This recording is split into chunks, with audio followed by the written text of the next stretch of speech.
Nahmadu ve nusalli ala rasulihil kerim.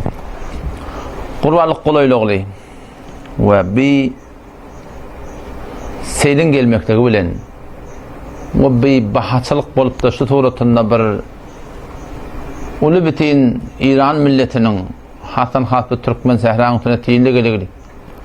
Şu form bir katı bir daran direnlik bol Müslümanlık oldu. O şil qurbanlık hem deyten bahalaqlı. Onu alıp bilen adam da hevra adalıqlı. Der her suret bir tavsıracaqda adamma gerekli ki ol bir adamdan iki qurbanlık salı bilmeyenler şolun hakkında biz hetmin fikirde olaylı.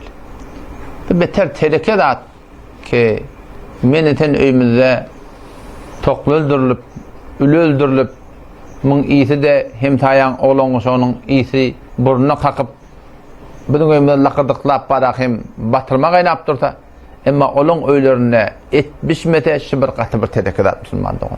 Hetmin iş hakkında bir fikirde olmak gerek.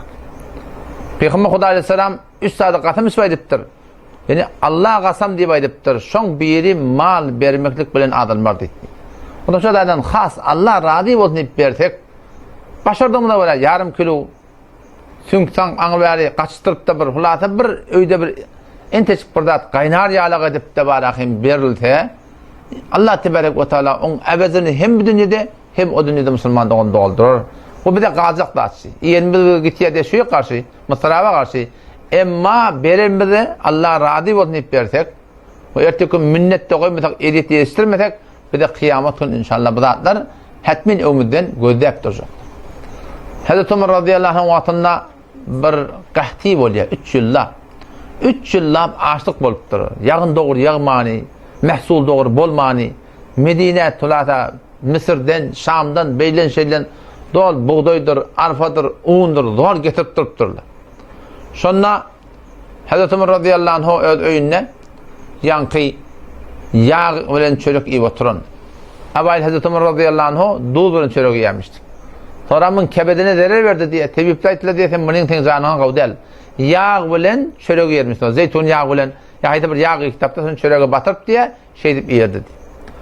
Odan bir Hazreti Ömer radıyallahu anh bir öýünde diye şol açlyk wagtynda öýüne yağ bilen çörek ýep oturan wagtynda gafydan birden bir gel akanam talam da ýok, waleyk de ýok. Şoňdan girip şu dursan gaýda akan Hazreti Ömer'iň soragyna otur akanam diye ýakyn imany durdy. Hazreti Ömer radıyallahu anh güwak ne forma adam talam ýok, waleyk ýok, iými hissat ýok. Gidip iý berdi diye.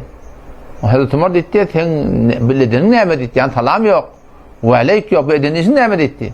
Onu ýamir müminin diýdi, 6 ay bäri men yağ ýemek diýdi. Wagty ki men gafiňe geldim. Ýağın ýeti men burnuma kakdy, özüm saklap bilmän diýdi. Şoda şoň girdim diýdi. Türkmenli bir zat bu näme diýe? Asgaryna imany ýok diýipdir musulmandyň. Odam şu daýdan sünnet şeýle. Yani adamlaryň gewni gitýär zatlar. Kadym biziň türkmen ilmini ahly gawda atpady. O zatlary etdiýän beter adalygy.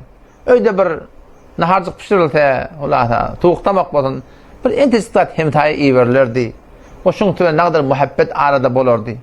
O meni biz başa wagtda edip bilmehekde gerekli şunu her wagtda edip durmaklyk. Lagal şunu qurban aýtdy şeňdäki öwde musulman dogallam hetmin bir garipler gatarlary gödädi. Eliminden gelýän mygdarça özüň berbilmehinde başçaky berbilýän adamlara şu form tapşyrmaklyk.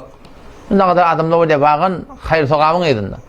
Şolara tapşyryp da barahym şunu şu toratynda barahym şolar da şolun bir böyle bir eti bir dadi eltmekdik ki şolong da öýlerinden iyi çykdyn yani. O bagyn ol erkek musulman dogalym ki bagyn gurbat salmakyň ýagdaýyny ýok. Tede men towsiýem şu ketip gurbatdan önce 1 kilo 2 kilo et alyň. Bir öýde bir dadi lakırdasyn şolun oglan uşak barahym bir esasy hegaret etmez musulman dogalym. Allah temizliğine tawfik versin. Vesselamu aleykum ve rahmetullahi ve berekatuhu.